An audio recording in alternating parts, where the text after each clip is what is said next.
నమస్తే, welcome to reflection news. నేను శర్మ. యుద్ధంలో అమెరికాకు భారీ దెబ్బ, 6 సైనికులు మృతి, 5 విమానాలు ధ్వంసం. యుద్ధమే అవసరం లేదు, అనవసరమైనటువంటి యుద్ధానికి దిగిండు అమెరికా. దీంతో వచ్చేది లేదు, పోయేది లేదు. పిల్లి అనుకున్న ఇరాను పులిగా తయారైంది. ఈ అమెరికా ఇజ్రాయిల్ ఒకవేళ యుద్ధం ఆపుతామన్నా కూడా వాళ్ళు ఆపేటట్టు లేరు. ఇప్పుడు అట్లా పరిస్థితి అయింది. మన డీటెయిల్స్లోకి వెళ్దాం. ఇరాన్తో కొనసాగుతున్న యుద్ధంలో అమెరికాకు శనివారం భారీ నష్టం వాటిల్లింది. ఇరాక్ సరిహద్దులో జరిగిన విమాన ప్రమాదంలో 6 అమెరికా సైనికులు మరణించగా, సౌదీ అరేబియాలోని సైనిక స్థావరంపై ఇరాన్ జరిపిన క్షిపణి దాడుల్లో 5 కీలక విమానాలు దెబ్బతిన్నాయి. ఈ 2 ఘటనలతో అమెరికా దళాల్లో ఆందోళన నెలకొంది. పశ్చిమ ఇరాక్ గగనతలంలో ఇంధనం నింపే 2 KC-135 విమానాలు ఒకదానికొకటి ఢీకొన్నాయి. ఈ ఘటనలో ఒక విమానం కుప్పకూలిపోగా అందులోని 6 సిబ్బంది మరణించినట్లు అమెరికా సెంట్రల్ కమాండ్ ధృవీకరించింది. అయితే ఇది శత్రువుల దాడి కాదని అమెరికా స్పష్టం చేయగా, ఆ విమానాన్ని తామే కూల్చివేస్తామని ఇరాన్ మద్దతున్న ఇస్లామిక్ రెసిస్టెన్స్ ఇన్ ఇరాక్ అనే గ్రూప్ ప్రకటించుకుంది. ఇచ్చేదిపోతుంది. ఒకవేళ ఇరాన్ వాళ్ళే పేల్చిరంటే ఇచ్చేదిపోతుంది.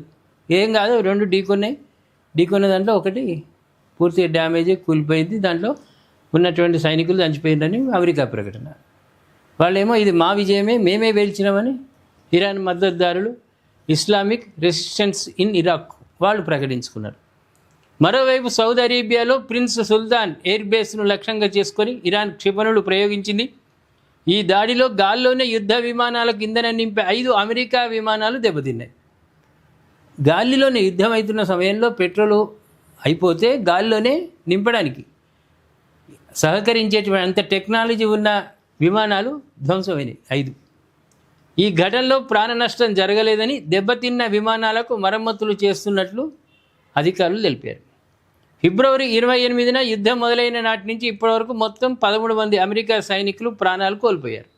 వీరిలో 7 కువైట్, సౌదీ స్థావరాలపై జరిగిన డ్రోన్ దాడుల్లో మరణించగా, తాజాగా మరో 6 విమాన ప్రమాదంలో మృతి చెందారు. యుద్ధంలో నష్టాలు సహజమని, ఇరాన్పై పోరాటం ఆపబోమని అమెరికా రక్షణ మంత్రి పీట్ హెగ్సెత్ వ్యాఖ్యానించారు. యుద్ధం తీవ్ర రూపం దాల్చితే మరణాల సంఖ్య పెరగవచ్చని అధ్యక్షుడు డొనాల్డ్ ట్రంప్ గతంలోనే హెచ్చరించడం గమనార్హం.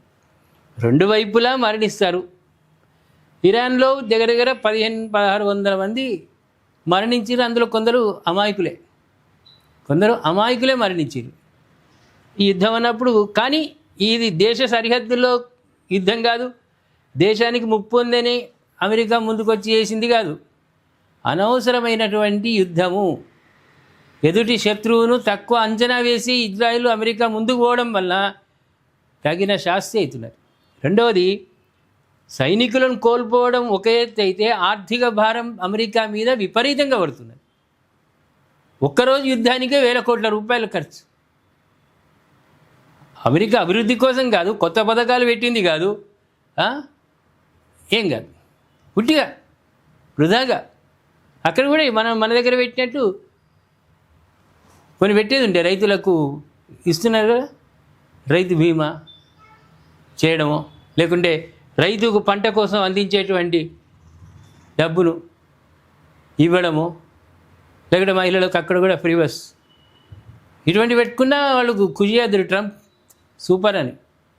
ఏది కాదు, యుద్ధానికి అనవసరమైన ఖర్చు, ఆర్థిక భారం పడుడు తప్ప ఏం ప్రయోజనం లేదు దీంతో. ప్రేక్షకులారు ఏమంటారు మీరు? ట్రంప్ నిర్వాకం, అమెరికా సైనికుల చావులకు వస్తున్నది ఒకటి, ఆర్థికంగా కూడా కుదేలయ్యే పరిస్థితికి వచ్చింది ఇప్పుడు అమెరికా. దీని గురించి దయచేసి మీరు కామెంట్ రూపంలో మాకు తెలియజేయండి. సబ్స్క్రైబ్ చేసుకోండి, షేర్ చేయండి.